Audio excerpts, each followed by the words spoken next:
ও তোমার গহনা দিন ফু রাইয়া যাইবে, গহনা দিন ফু রাইয়া যাইবে, যৌবনে লাগবে ভাটি। ওই যে দেখো ডাকিতেছে তোমায় কবরের মাটি। বলবো বলবো, বলেন বলেন। ওই যে দেখো ডাকিতেছে তোমায় কবরের মাটি। যেদিন সন্ধ্যার আগেই ডুববে রে বেলা, এক মিনিটেই ভেঙ্গে যাবে তোমার রঙ্গেরই মেলা। কারে দিবা তুমি জোরে ধমক, কারে দিবা তুমি জোরে ধমক, কার মাথায় ভাঙবা লাঠি। ওই যে দেখো ডাকিতেছে তোমায় কবরের মাটি। বলেন বলেন। ওই যে দেখো ডাকিতেছে তোমায় কবরের।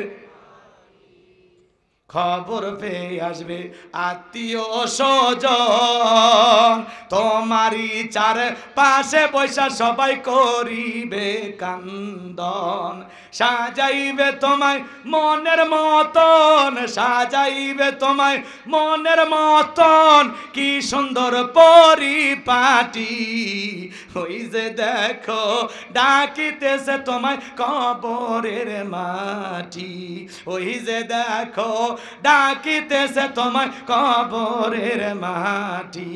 গইরা মরো তুমি ফিরা মরো তুমি মায়ারি পিছে, এত আশা ভালোবাসা সবই যে মিশে। কোন দিন জানো আইসা পরে, কোন দিন জানো আইসা পরে আজরাইলের হাতের চিঠি। ওই যে দেখো ডাকিতেছে তোমায় কবরের মাটি। ওই যে দেখো ডাকিতেছে তোমায় কবরের মাটি। জোরে বলেন মারহাবা। যুবক রে, যৌবনের জোর আর ক্ষমতার জোর এটা কখনো চিরস্থায়ী না। কথা বলেন ঠিক কি না? ওই যে মুরব্বী চাচা 70-80 বছর বয়স হয়ে গেছে, চাচা কিন্তু এই ওয়াজ ভালো লাগবে না, রাগ করবে মনে মনে। কিন্তু চাচা আপনার এরকম সোনালী দিন একদিন ছিল না? কথা কন না কেন? চাচা ভাবতেছে ভাতিজা এই ওয়াজ করে কোনো লাভ নাই। চাচা আপনার যখন এরকম বয়স ছিল 22 বছর 25 বছর, ওই যে সৈয়ালা নৌকা চোরা, ওই যে নৌকার ওই ঘাট পার হইয়া ওই যে কাশফুলের ওই সাইডে কি করেছিলেন, কি গল্প করেছিলেন, ওই ভিডিও কিন্তু এখনো ফেরেশতাদের কাছে আছে। এ যুবক, ওই যে আম বাগানের ওই সাইডে, কলা বাগানের ওই পাশে, ওই যে রাত 2টার দিকে উত্তরপাড়া শেফালি দরজায় যা কি গল্প করলা, ওই যে বৈশাখের দিনে অন্যা ধরে টান দিলা, ওই যে 14ই ফেব্রুয়ারিতে একটা 500 টাকার গোলাপ ফুল নিয়ে ওই যে পার্কের ওই কর্নারে, মনে আছে সেই দিনের কথা? হাসতেছে এরা রে। প্রত্যেকটা অডিও ভিডিও আছে ফেরেশতাদের কাছে। পিতামাতার চোখকে ফাঁকি দিতে পারো, কিন্তু আরশের মালিক আল্লাহর চোখকে ফাঁকি দেওয়া সম্ভব নয়। যৌবনের পরীক্ষা দিয়েছিলেন আল্লাহর নবী ইউসুফ আলাইহিস সালাম। জোলেখা একটা গোপন কক্ষে নিয়ে গেছে, 10টা দরজায় তালা, কেউ দেখতেছে না, খালি ইউসুফ নবী আর জোলেখা। জোলেখা এবার কাছে যা বলে, দিলে বড় জ্বালারে পাঞ্জাবিওয়ালা, হুজুর তো কিছুই বোঝে না, হুজুর সবই বোঝে, খালি নারীদের ছলা কলা বোঝে না, কারণ ওরা ছলনাময়ী, ওরা পাষাণ। কথা কন ঠিক কি না? এবার জোলেখা কাছে আসে বলে, ইউসুফ তোমার চোখ দুটো ভারী সুন্দর। ইউসুফ আলাইহিস সালাম ডেকে বলেন, এই চোখ যে আল্লাহ সৃষ্টি করেছে সে আল্লাহকে ভয় করো। জোলেখা নিজের শরীরের কাপড়গুলো ছিঁড়ে ছিঁড়ে দেবতার মুখগুলো ঢাকতেছে। ইউসুফ নবী ডেকে বলে, কাপড়ে ঢাকিলে তুমি দেবতার মুখ, কি দিয়া ঢাকিবা তুমি বিধাতার মুখ। এবার জোলেখা কাছে আসে, ইশারা ইঙ্গিতে কি যেন বুঝাইতে চায়। ইউসুফ আলাইহিস সালাম অন্তরে কার ভয়? আরো জোরে, অন্তরে আল্লাহর ভয়। ইন্নী আখাফুল্লাহ, অন্তরে আল্লাহর ভয় নিয়া আল্লাহর পয়গাম্বার ডেকে বলেন, আল্লাহ এই গোপন কক্ষ থেকে আপনি ছাড়া বাঁচানোর কেউ নাই। জোলেখার মনের অবস্থাকে আমি বুঝতে পেরেছি, আপনার উপরে তাওয়াক্কুল করে আল্লাহ আমি আমার ইজ্জতটাকে বাঁচানোর জন্য দৌড় মারার দায়িত্ব আমার, আর আপনার কুদরত থেকে তালা খুলে দেওয়ার দায়িত্ব আপনার। এই কথা বলে আল্লাহর নবী ইউসুফ আলাইহিস সালাম বিপদে পড়ে স্মরণ করেছিলেন কারে? ফাযকুরুনি আযকুরুকুম ওয়াশকুরুলি ওয়ালা তাকফুরুন। তোমরা আমারে স্মরণ করো, আমি আল্লাহ তোমাদেরকে স্মরণ করব। কৃতজ্ঞতা প্রকাশ করো, অকৃতজ্ঞ হইও না। চিৎকার মেরে বলেন আল্লাহু আকবার। ইউসুফ আলাইহিস সালাম আল্লাহর উপরে তাওয়াক্কুল করে যখন দৌড় মারলেন, প্রত্যেকটা দরজার তালা আল্লাহর কুদরত থেকে খুলে গেল। শেষ দরজায় যা জুলেখা পিছন থেকে মারছে থাবা, ইউসুফ আলাইহিস সালামের দেহের জামা ছিঁড়ে গেছে। ইউসুফ নবী বলে জামা ছিঁড়ে যায় যাক, ইজ্জত দেওয়া যাবে না। এইবার জুলেখা শেষ দরজায় যে তাকায় দেখে তার স্বামী আজিজ মিসর দাঁড়ায় আছে। কথা আছে যেখানে বাঘের ভয় সেখানে রাত হয়। স্বামীকে দেখা মাত্রই জুলেখা নেকা কান্নার অভিনয় শুরু করে দিল। কাঁদতে কাঁদতে বলতে লাগলো, স্বামী গ, ইউসুফকে ছেলের মতো দেখতাম, আজকে সুযোগ পাই আমার ইজ্জতের দিকে হাত বাড়াইছে। কিছু কিছু মহিলা দেখেন না, কথা বলার আগে কান্দে দেয়, দুনিয়ায় আমার কেউ নেই। তো তোমার কেউ নেই, তুমি বেঁচে আসো কে? কথা কর না কে? কিছু কিছু মহিলা কথা বলার আগে কান্দে দেয়, দুই চোখে পানি লাগেই থাকে। ও মনে হয় কান্দেই মামলা জিততে চায়, সারা দুনিয়ার অকাম বদকাম করছে, কিন্তু কান্দে বুঝাই যে আমি রাবিয়া বসরি, আমি কোনো পাপ করিনি। যার বউ কথা বলার আগে কান্দে দেয়, আপনি বাড়ির যা আপনার বউ কান্না করার আগে ধমক দেয়, চুপ এই কান দিবি না, ঘটনা কি হয়েছে খুলে বল। তোর কথা শুনে যদি মনে হয় এই ঘটনায় কাঁদা উচিত, স্বামী স্ত্রী একসাথে জামাত করে কাঁদবো। কথা কোন ঠিক কি না? কথা বলার আগে কান্দে দে, চোখে মনে মোটর বসা রাখছে, টিপ দেওয়া হয় না। কথা কন, যার চোখে যত পানি আর চোখে বেশি ঝামেলা আছে, ওই পানি তোর যাই নামাজে পড়ে না। কথা কয় না? কি রাগ করতেছেন আপনারা? নেকা কান্নার অভিনয় করে জুলেখা মিথ্যা তহমত দিয়া আল্লাহর নবী ইউসুফ আলাইহিস সালামকে ধর্ষণের অপবাদ দিয়া 9.5 বছর জেল খাটাইছে। আজও এই যুগে ওলামা ইকরামদের নাইবে রাসূলদেরকে এই যুগের জুলেখারা মিথ্যা অপবাদ দিয়ে জেলে ঢুকাইছিল। কথা বলে ঠিক না? কখনো বিশ্বাস করবেন না যে কোনো আলেম ধর্ষণ করতে পারে। আলেমরা বিয়ে করে। কথা কন, হুজুরদের বউ বেশি বাচ্চা বেশি, কিন্তু কোনো আলেম ধর্ষণকারী হতে পারে না। কথা বলে ঠিক কিনা? আগেকার দাদি নারীরা কত সভ্য ভদ্র ছিল, পুরুষের কণ্ঠের আওয়াজ পাইলে ঘরের কোনায় লুকাইতো। আর এখনকার ডিজিটাল মা বোনেরা পুরুষের কণ্ঠের আওয়াজ পাইলে দরজা গেট খুলে দিয়ে বলে, ভাই কার কাছে এসেছেন, ভিতরে বসেন, চেয়ার দেই, একটা চা বানায় দে, আমি কিন্তু খুব ভালো চা বানাইতে পারি। এমন কায়দায় ওই অপরিচিত পুরুষটাকে বাড়ির ভিতরে ডাকে, মনে হয় মায়ের পেটের ভাই। কি সুর, আসেন না, একটু বসেন, একটা বিস্কিট খেয়ে যান। কি সুর! স্বামীর সাথে যখন কথা বলে এই মধুর সুর তখন বের হয় না। কথা কর। হয়তো বা গোসল করতে গেছেন, হঠাৎ করে লুঙ্গি নিতে মনে নাই, যদি বলেন এ মোখলেসের মা, লুঙ্গিটা সারি আসছে, একটু লুঙ্গিটা গোসলখানায় দিয়ে যাও। হ্যাঁ, আমি এই বাড়িতে আসি বান্দি চাকরানি, গোসল করবে গেছে, লুঙ্গি সারে গেছে, হাত লুলে হাসে, সব কষ্ট আমার করা লাগে, সংসারে এত খাটি, বাপরে বাপ, আর সহ্য হয় না, মরে গেলে আমি বাঁচি। লুঙ্গি চা কি ভুল করছেন, কি ভুল করছেন? এরকম বউ আছে না? নাই? মা বোনদেরকে একটু হালকা সাইজ করা দরকার আছে না? নাই? ঘর ঠিক দুনিয়া ঠিক, ঘরে শান্তি, দুনিয়ার সব জায়গায় শান্তি। এই পাগলিগুলো কাকে ঠিক করা লাগবে। কথা কন ঠিক না? একটু অপেক্ষা করেন, পরে যাচ্ছি। হ্যাঁ, রাগ করতেছেন মনে হয়? এ বাজান মন খারাপ করবেন না, মা বোন যারা আলোচনা শুনতেছেন, মা খবরদার, মা খবরদার, মা ব্যাপার দায় চলাফেরা করা যাবে না। অপরিচিত কোনো পুরুষ বাড়ির দুয়ারে আসলে গেট খুলে গল্প করা যাবে না। কথা কয় না? আপনার বাড়ির দরজা অপরিচিত পুরুষ আসছে, এমন ব্যবহার করেন যাতে জীবনে ওই পুরুষ যেন আপনার বাড়ির দুয়ারে না আসে।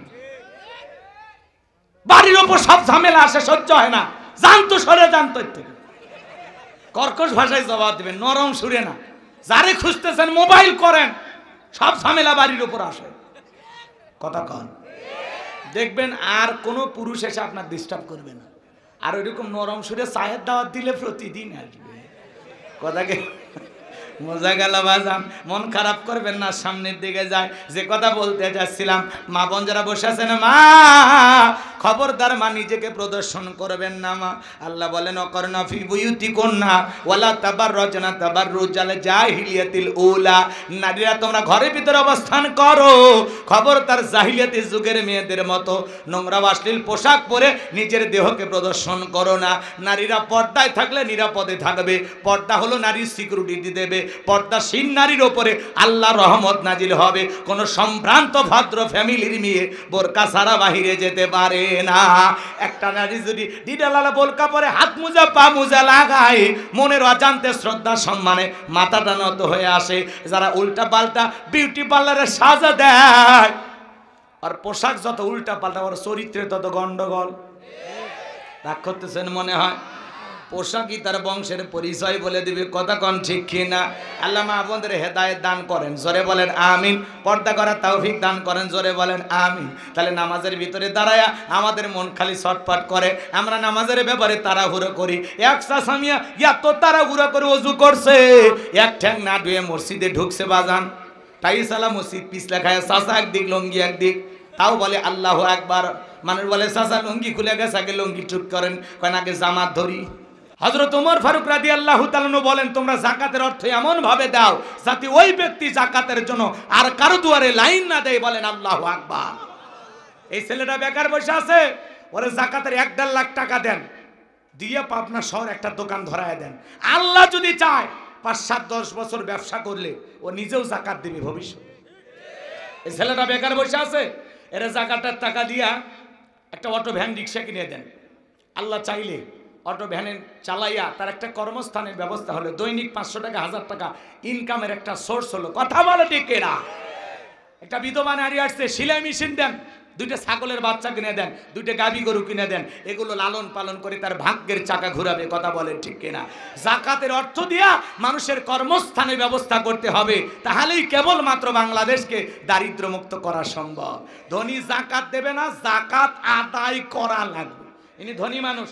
আপনার ব্যাংকে কত টাকা, সিন্ধুকে কত, বইয়ের অ্যাকাউন্টে কত, বালিশের নিচে কত, খাটের তলে কত। আপনার যাকাত আসছে 2,75,72,500 টাকা, আপনি দেন।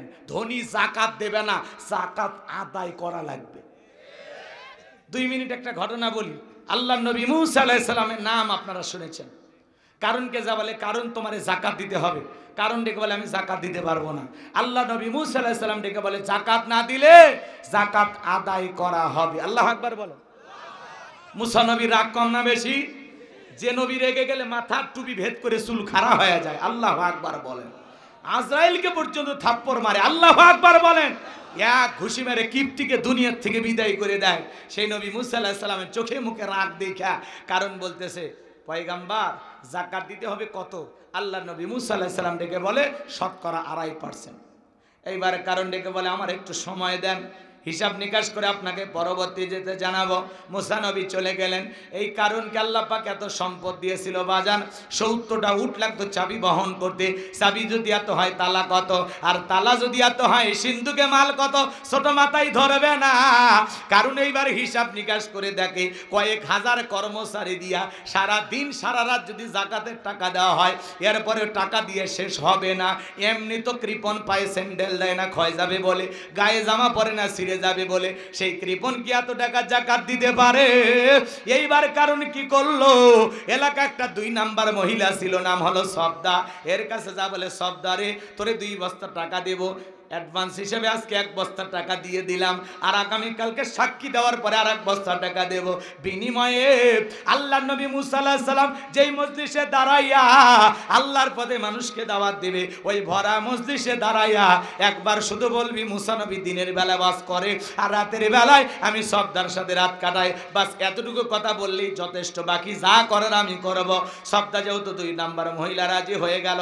পরের দিন সকালবেলা আল্লাহর নবী মুসা আলাইহিস সালাম হাজার হাজার জনতার সামনে সুন্দর করে বয়ান করতেছেন। বাজান গো আমার, হাজার হাজার মানুষ মুসা আলাইহিস সালামের আলোচনা শুনতেছেন।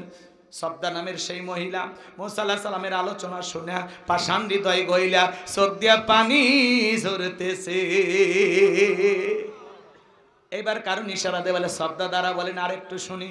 দুইজন লোককে পাঠায় দিল, তাড়াতাড়ি সবদাকে দরকার হয়ে দাও। এইবার দুইজন লোক এসে বলে, নেতা গতকালকে টাকা দিয়েছে এক বস্তা, আর এক বস্তা টাকা রেডি আছে, সাক্ষীটা দিয়ে টাকার বস্তাটা নিয়ে বাড়িতে চলে যা। এইবার দুইজন দুই হাত ধরে জোর করে ভরা মজলিসে সবদাকে দাঁড় করায় দিল। যখন কারুর নাম্বারে দ্বারা বলে, মুসা রে ওয়াজ বন্ধ কর, তাকায় দেখ 2 নাম্বার মহিলা দাঁড়াইছে। মহিলাটা 2 নাম্বার না 1 নাম্বার মুসা নবীকে জানে। কথা কোন নাকি আপনারা ঘুমাইছেন? ডাইরেক্ট কি বলতেছে, এই মুসা ওয়াজ বন্ধ করো। আজও দেখবেন আলেম ওলামা যখন হক কথা বলে, দিনের কথা বলে, একামত দিনের কথা বলে, আল্লাহর জমিনে আল্লাহর আইনকে প্রতিষ্ঠিত করতে হবে সেই কথা বলে, সুদের কথা বলে, ঘুষের কথা বলে, জিহাদের কথা বলে, এক শ্রেণীর মানুষের কাছে এগুলো সহ্য হয় না। ওরা তখন ডাইরেক্ট আলেমদের ওয়াজে বয়ানে বাধা দেয়, বলে হুজুর আপনার ওয়াজ লাইন ছাড়া, হুজুরের ওয়াজ লাইন ছাড়া না, তোমার জীবন লাইন ছাড়া, তুমি একটা তার সেরা। আলেমদের কথা বলতে বাধা দেয় যারা, নিঃসন্দেহে আবু জেহেলের অনুসারী তারা, আবু জেহেলের উম্মত। কষ্ট হচ্ছে আপনাদের? এ বাজান গো আমার, আলেমদের কথা বলতে বাধা দেবে যারা আবু জেহেলের, মনে থাকবে তো, রাগ করবেন না বাজান গো আমার। কোরআনের হক কথা বলতে আপনি কেন বাধা দেন? কেন বাধা দেন? আপনি মুসলমান না, কেন বাধা দিলেন? এ বাজান গো আমার, যুগে যুগে তারাও চেষ্টা করেছিল, আবু জেহেল কিন্তু থামানোর চেষ্টা করেছিল, পারে নাই। আল্লাহ বলেন, অকাল আল্লাযীনা কাফারু লা তাসমাউ লিহাযাল কুরআন ওয়ালগাউ ফিহি লাআল্লাকুম তাগলিবুন। আবু জেহেল ষড়যন্ত্র করেছিল কাফেরদের মধ্যে, কাফেররা, সমস্ত কাফেররা ঐক্যবদ্ধ হয়ে স্লোগান দিয়েছিল, সমস্ত কাফেররা সিদ্ধান্ত নিয়ে বলেছিল, অকাল আল্লাযীনা কাফারু, কাফেররা বলল, লা তাসমাউ লিহাযাল কোরআন, কোরআন শ্রবণ করো না, ওয়ালগাউ ফিহি লাআল্লাকুম তাগলিবুন। যেখানে নবী মুহাম্মদ কোরআনের তেলাওয়াত করবে, কোরআনের আলোচনা করবে, কোরআনের দাওয়াত দেবে, কোরআনের প্রতি মানুষকে আহ্বান করবে, ওই জায়গায় তোমরা ঢোলক বাজাও, শীষ দাও, তালি দাও, লাফালাফি করো, উলঙ্গপনা বেহাপনা শুরু করে দাও, যাতে ঢোলকের বাদ্য শুনে মানুষ এই দিকে আসে, কোরআন যেন মানুষ না শুনতে যায়, নাচানাচি দেখতে আসে, কোরআন যেন না শুনতে যায়। ওরা ষড়যন্ত্র করে, বলেন তো বাজান, কোরআনকে থামাই দিতে পারছিল? আবু জেহেল পারে নাই, উতবা সাইবা পারে নাই। আজও যারা পৃথিবীর জমিনে কোরআনকে বন্ধ করার ষড়যন্ত্র করবে, কোরআনের আওয়াজ বন্ধ করার ষড়যন্ত্র করবে, ওরাই বন্ধ হয়ে যাবে, ওরা নিশ্চিহ্ন হয়ে যাবে, কিন্তু কোরআন নিশ্চিহ্ন হবে না, কোরআনের আওয়াজ বন্ধ হবে না। কিয়ামত পর্যন্ত এই পৃথিবীর জমিনে কোরআনের কথা চলছে, চলবে। কোন জালেম, কোন বেঈমানের রক্তচক্ষুর দিকে তাকায়া কোরআনের কথা বন্ধ করা হবে না, হবে না। আমার ভাইয়েরা গভীর মনোযোগ দিয়ে শোনেন, যে কথা বলতে চাচ্ছিলাম, আল্লাহর নবী মুসা আলাইহিস সালাম অবাক দৃষ্টিতে তাকিয়ে আছেন। কারণ ডেকে বলে, সবদা তোমার যা বলার তুমি বলো, আমি তোমার সাথে আছি। আল্লাহর নবী মুসা আলাইহিস সালাম অবাক ভাবে তাকিয়ে আছেন। সবদা এবার বলতেছে, কারণ তুমি বসো, আমি যেহেতু দাঁড়িয়েছি বলার জন্য, আমাকে বলতে দাও। এইবার ডেকে বলে, ও জনগণ শোনো দিয়া মন, আমি জীবনে কোনোদিন মুসা নবীকে দেখি নাই। আজকে মুসা নবীর আলোচনা শোনার পরে আমার পাষাণ হৃদয় কইলা চোখ দিয়ে পানি পড়েছে। আমি মনে মনে সিদ্ধান্ত নিয়েছি, আর খারাপ কাজ করব না, অশ্লীল কাজ করব না, আমি তওবা করে ঈমান গ্রহণ করব। আলেমদের ওয়াজের মাধ্যমে বেনামাজি নামাজি হয়ে যায়, সুদখোর ঘুষখোর ভালো হয়ে যায়, বেপরদায় চলা মা বোনেরা পর্দা করে, দাড়ি কাটা যুবকটা দাড়ি রাখে। কথা বলেন ঠিক কিনা? আমার ভাইয়েরা, এইবার সবটা বলতেছে, এই কারণ কেন লাফালাফি করতেছে, গত রাতের গোপন তথ্য ফাঁস করে দিয়ে বলতেছে, এই কারণ আমার বাড়িতে গিয়েছিল, আমাকে 2 বস্তা টাকা দিয়ে বলে ওয়াদা করেছে, বস্তা টাকা অ্যাডভান্স হিসাবে আমাকে দিয়েছে, আর 1 বস্তা টাকা সাক্ষী দেওয়ার পরে দেবে, বিনিময়ে আমাকে এই কথা বলতে হবে। মুসা নবী দিনের বেলা ওয়াজ করে, আর রাতের বেলা আমি সবদার সাথে রাত কাটাই। আপনাদেরকে সাক্ষী রেখে বলতেছি, মুসা নবীর চরিত্র ফুলের চাইতেও পবিত্র। ওই কারণ হলো আমি সবদার নিয়মিত ভক্ত। ওয়ামাকারু ওয়ামাকারাল্লাহ আল্লাহু খায়রুল মাকিরিন। খেলাকা যে গর্ত করেছে, নিজের গর্তে নিজেই পড়েছে। কথা বলে ঠিক কি না? কোরআনের পাকে আল্লামা সাঈদী হুজুরকে যারা মিথ্যা তহমত দিয়েছিল, একজন নারী তাকে 300 নারী ধর্ষণ করেছে, সেই মামলা দেওয়া হয়েছে। চিন্তা করেন হুজুরের শক্তি কারে বলে? শয়তান বিশ্বাস করে। এক নারীকে বলা হলো, মা এই মানুষ তোমাকে ধর্ষণ করছে। বলে হ্যাঁ। চেনো এই মানুষকে? হয় চিনি। তোমার জন্ম কয় 75-এ, জন্ম 75-এ, ধর্ষণ হয়েছে 71-এ। কি এটা কি কোন? এটা কি বিশ্বাস করার মতো কথা? বলেন বিশ্বাস করার মতো? তাহলে ওরা কি কষ্ট দিয়েছে কোরআনের পাখিকে একটাবার চিন্তা করে। শুকরঞ্জন বালি জানা যায় যা বলতেছে, আল্লামা সাঈদী হুজুর নির্দোষ ছিল। হিন্দু মানুষ সাক্ষী দিয়ে বলে, 2 বার এমপি ছিল, মায়ের কোলে শিশু যেমন ছিল আমরা তেমনি ছিলাম। আল্লাহু আকবার বলেন। এক গলা পানিতে নেমে আল্লামা সাঈদী হুজুর মানুষকে ত্রাণ দিয়েছিল। সেই মানুষটাকে মিথ্যা তহমত দিয়েছিল যারা, আজকে পরাজিত হয়েছে তারা। কথা বলেন আছে? কি লাভ হলো? এই ভালো ভালো সোনার মানুষদেরকে ফাঁসি দিয়া ষড়যন্ত্র করে বিদায় করে কি লাভ হলো? কতদিন টিকে থাকতে পারলেন? আর যদি আল্লামা সাঈদী হুজুর বেঁচে থাকতেন, কতই না ভালো লাগতো।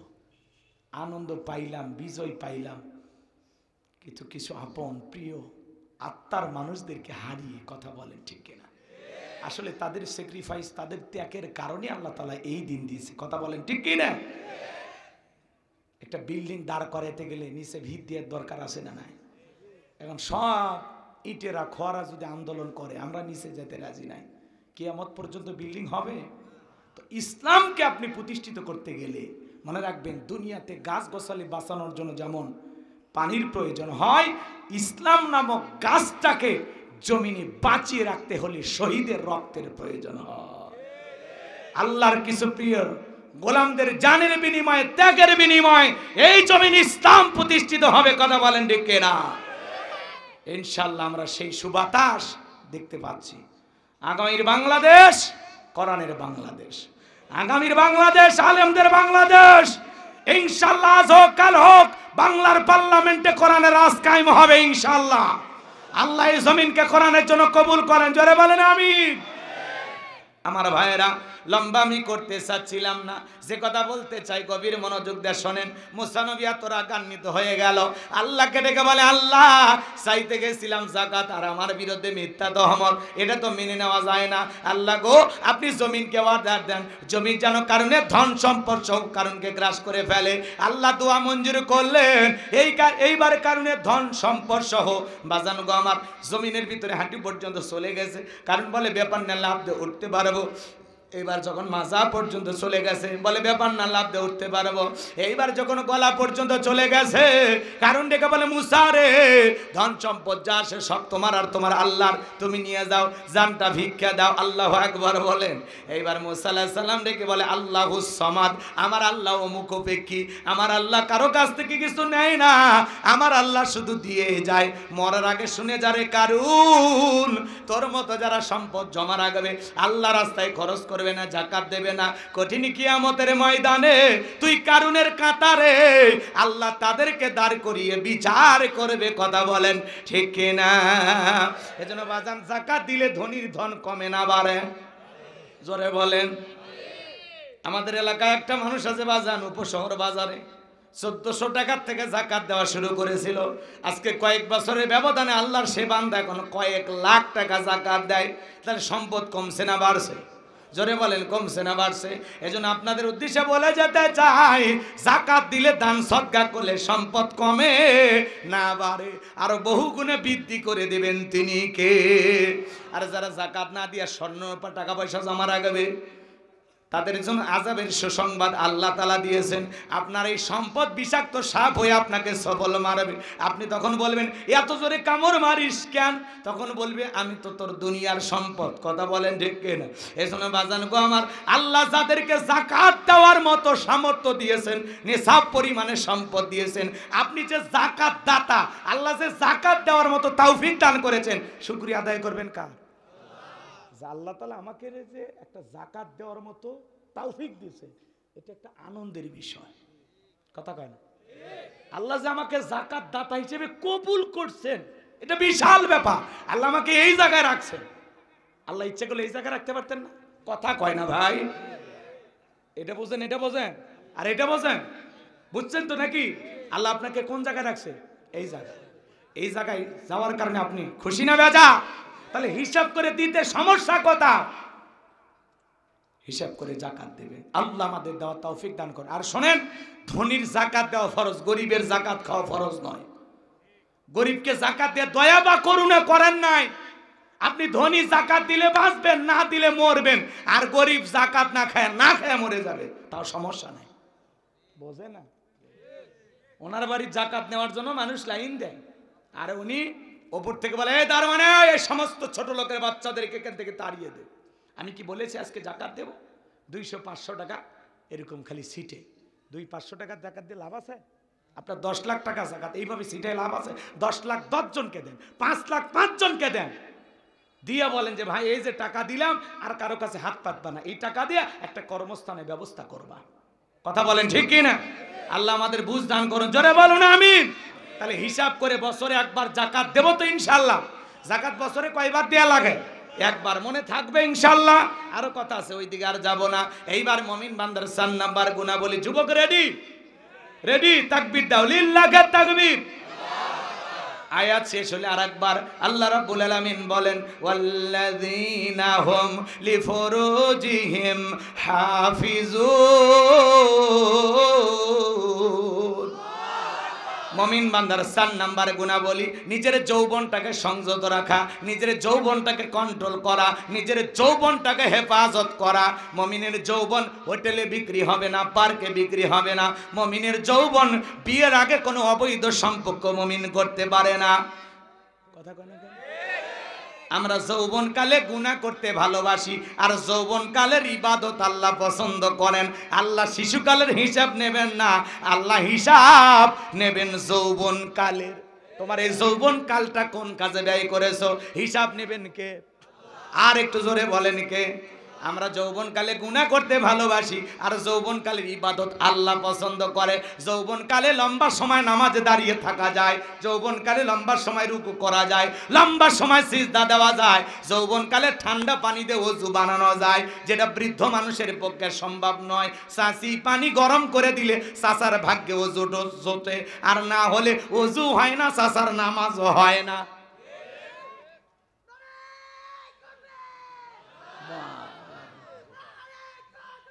কষ্ট হচ্ছে নাকি আপনাদের? আচ্ছা, পৌষ মাস, মাঘ মাস, প্রচন্ড শীত, এরকম মুরব্বী যদি ওনাদেরকে বলেন চাচা রাত 2টার দিকে যদি বলেন চাচা আপনারে আমি, শোনেন এদিক খেয়াল করে, এই পোলা পান এদিকে, এদিকে এদিক খেয়াল করেন, রাত 2টার দিকে যদি বলেন 2000 টাকা দেবো, পুকুর থেকে একটু গোসল করে উঠে আসেন, কি পারবি বাবা? ওই 2000 টাকা নেওয়ার জন্য পুকুর থেকে ওঠার মতো শক্তি থাকবে তো? কিন্তু একটা যুবককে যদি বলেন এই 2000 টাকা দেবো, তখন বলবে হুজুর টাকা রেডি করেন, কাপড় খুলছি। কারণ ওর একটা কি আছে? পাওয়ার আছে, শরীরের একটা দম আছে, স্পিরিট আছে। কথা বলে ঠিক কিনা? এই জন্য বাজান, যৌবনকালের ইবাদত আল্লাহ পছন্দ করে। যৌবনকালে লম্বা সময় রুকুতে থাকা যায়, বৃদ্ধকালে লম্বা সময় রুকু থাকলে মনে হয় পড়ে যাব, বেশি সময় সিজদা থাকলে মনে হয় দম আটকে আসবে, আর জয়েন্টে জয়েন্টে ব্যথা। বোঝেননি? বুড়ো হয়ে গেলে, মুরব্বী হয়ে গেলে চাচার আবার মন খারাপ করবেন।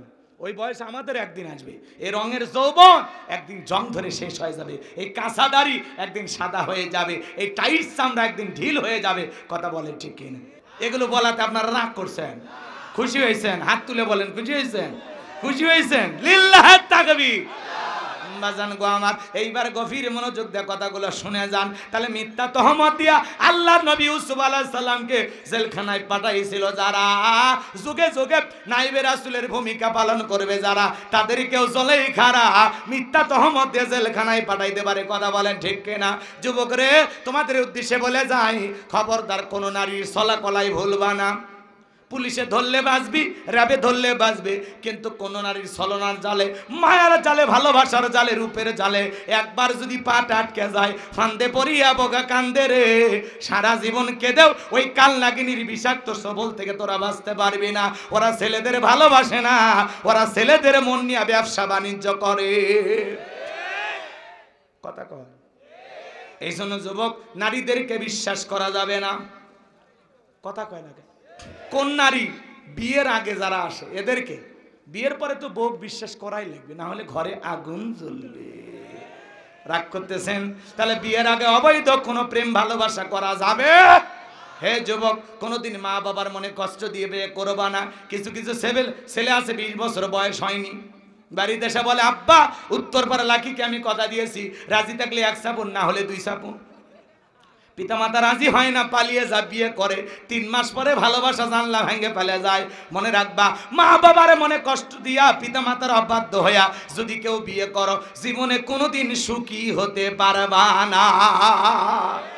মুরব্বীদের দোয়া আছে যেখানে বরকত আছে, মুরব্বীদের দোয়া আছে যেখানে, মা বাবার দোয়া আছে যেখানে শান্তিও আছে। একা একা মাতবাড়ি করিস না, জীবন কয়লার মতো কালো হবে। পাগল, বেশি বুঝিস না। 20 বছর বয়স, তুমি কি বোঝো দুনিয়া? আর তোমার মা বাবা 20-30 বছর সংসার করার প্র্যাকটিক্যাল অভিজ্ঞতা আছে। ওরা বোঝে কোন ফ্যামিলিতে কোন মেয়ের সাথে বিয়ে দিলে তার সন্তান ভালো থাকবে। কথা কয়। মাতবাড়ি করিস না ভাই, মাতবাড়ি করিস না। কোন কোন যুবক বিয়ে করনি হাত তুলে বলো, মা বাবার পছন্দের মেয়েকে বিবাহ করবা। আল্লাহ কবুল করেন, জোরে বলে না আমিন।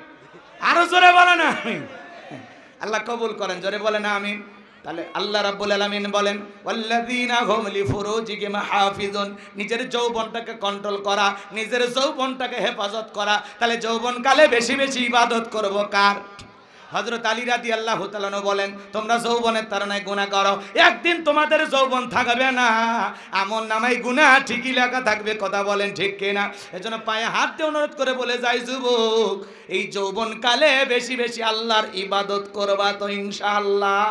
এইবার আল্লাহ 5 আর 6 নাম্বার গুণাবলী জানিয়ে দিলেন, ওয়াল্লাযীনা হুম লিআমানাতিহিম ওয়া আহাদিহিম রাউন।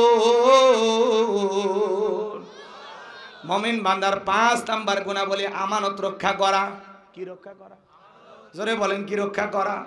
আমানত মানে বোঝেন তো, এই জীবনটা আমানত, ছেলে মেয়ে আমানত, স্ত্রী সন্তান আমানত। আমার ভাইয়েরা, চেয়ারম্যানের কাছে ইউনিয়নবাসী আমানত, এমপির কাছে নির্বাচনী এলাকার মানুষ আমানত, আগামীতে বাংলাদেশের প্রধানমন্ত্রী যে হবে 18 কোটি জনগণ তার কাছে আমানত। আমানতের খিয়ানত করা যাবে? ইউনূস সরকার বর্তমানে ক্ষমতায় আছে, এই দেশের সমস্ত মানুষ তার কাছে আমানত। কিন্তু মাঝে মাঝে ইউনূস সরকার কেন জানি দুর্বল হয়ে যাচ্ছে। আমরা বলতে চাই, যেমন তেমন ভাবে আপনি ক্ষমতায় বসেন নাই, এই দেশের শত শত হাজার হাজার মানুষের রক্তের উপরে দাঁড়িয়ে আপনি ক্ষমতায় বসেছেন, বিদায় আপনি মাজা সোজা করে দাঁড়ান, আপনার গায়ে টাচ করার ক্ষমতা কারো নাই। কারণ ইউনূস সরকার ব্যর্থ হলে পুরো দেশের মানুষ ব্যর্থ হবে। রাগ করতেছেন কোনো কারণে? অনেকে বড় বড় কথা বলে, যারা 2-1 ওটা বসা করতেছেন, আমি বলতে চাই, যদি পারেন, পাশে আমার গাড়ির ড্রাইভার আছে, তার কাছে আমার একটা বই আছে, শেষ বিদায়, যদি পারেন আপনারা নিয়ে যাবেন। একজন মানুষকে মৃত্যুর পরে নবীজির তরিকায় কিভাবে বিদায় করা লাগে সম্পূর্ণ বিষয়গুলো তুলে ধরা আছে। মৃত মানুষকে চুমা খাওয়া যাবে কিনা, আত্মহত্যা করে মারা গেলে তার জানাজায় যাওয়া যাবে কিনা, নদী এলাকায় মানুষ মারা গেলে তার জানাজার নামাজ কি হবে, দাপন কাপন কিভাবে হয়, ইমান আমল সম্পর্কে, আখিরাত সম্পর্কে, কিয়ামতের শাস্তি সম্পর্কে, জান্নাত জাহান্নাম সম্পর্কে আরো বিস্তারিত অনেক কিছু তথ্য 76 পৃষ্ঠার এই বইটা যদি পারেন আপনার মোনাজাতের পরে মঞ্চে পাবেন। আর এখন যারা চলে যাচ্ছেন ড্রাইভারের কাছে গেলে 50 টাকা হাত দিয়ে স্মৃতি হিসেবে নিয়ে যাবেন। এখানে আমার মোবাইল নাম্বার আছে। অনেকে ভাবতেছেন হুজুর এগুলো বই পড়ে কি লাভ হবে? যুবক, এগুলো বই তো পড়বে না, তোমরা পড়ো উপন্যাস, প্রেম কেন কাঁদায়, যৌবনের মৌবনে, অভিশপ্ত রাত, মিলন হবে কতদিনে, তোর মরণের পরে। এগুলো আজে বাজে উপন্যাস বই পুস্তক পড়লে চরিত্র শেষ হয়ে যাবে, আর কোরআন সুন্নাহর কিতাব পড়লে চরিত্র গঠন হবে। কথা কি বোঝা গেল? আল্লাহ যুবকদের হেদায়েতের জন্য কবুল করেন, যারা বলুন আমিন। আমার ভাইয়েরা, লম্বা হবে, লম্বা করব না। তাহলে 5 নাম্বার আমানত রক্ষা করা। বক্তার কাছে শ্রোতা আমানত, শিক্ষকের কাছে ছাত্র ছাত্রী আমানত, বুঝতে পারছেন তো ইনশাআল্লাহ। আর 6 নাম্বার ওয়াদা প্রতিশ্রুতি রক্ষা করা। মুমিন মুখে যা বলে অন্তরে তা বিশ্বাস করে, কাজে তা বাস্তবায়ন করে। মুমিন কোনোদিন প্রতিশ্রুতি ভঙ্গকারী হতে পারে না। সামনে ওয়াদার মৌসুম আসবে, এক এক নেতা দ্বারায় মাইকে বিভিন্ন ওয়াদা দেবে, এগুলো বিশ্বাস করা যাবে না। কথা কি বোঝা গেল? তাহলে 6 নাম্বার মুখে যা বলবেন অন্তরে তা বিশ্বাস করবেন, কাজে তা বাস্তবায়ন করবেন। আর 7 নাম্বার ওয়াল্লাযীনা হুম আলা সালাওয়াতিহিম ইউহাফিজুন। 7 নাম্বার গুণাবলী হলো যত্ন সহকারে সালাত আদায় করা। যে ব্যক্তি আসরের নামাজ পড়ে মাগরিব পর্যন্ত মসজিদে মন টাঙানো থাকে, মাগরিব পরে ইশা পর্যন্ত মসজিদে মনটা টাঙানো থাকে, শুধু যত্ন সহকারে একাই সালাত আদায় করবেন না, স্ত্রীকেও নামাজি বানাবেন। একটা পরিবারের 4 জন সদস্য সবাই যদি নামাজ পড়ে, ভালো লাগে না খারাপ লাগে? পৃথিবীর সফল বাবা তারা, যে বাবা তার ছেলের হাত ধরে মসজিদে নিয়ে যায়। আমাদের সন্তানদেরকে মসজিদমুখী বানানোর দরকার আছে না নাই? আজকের শিশু আগামীর বাংলাদেশ। ছোট ছোট বাচ্চা মসজিদে গেলে কিছু মুরব্বীরা ধমক দেয়, খারাপ ব্যবহার করে। পায়ে হাত দিয়ে অনুরোধ করবো, বাবাজি ছোট বাচ্চা গেলে ধমক দিবেন না, কারণ ছোট ছোট বাচ্চা আজকে মসজিদমুখী হলে ভবিষ্যৎ প্রজন্ম হবে নামাজি। আর এদেরকে মসজিদ থেকে তাড়ায় দিলে এরা হবে চোর, ডাকাত, ক্যাডার, মাস্তানি, ইয়াবাখোর। আচ্ছা, রাগ করতেছেন আপনারা? এ তো শেষ হয়ে গেছে, আর কষ্ট পাচ্ছেন আপনারা? তাহলে সন্তানদেরকে মসজিদে নিয়ে যাবেন তো ইনশাআল্লাহ?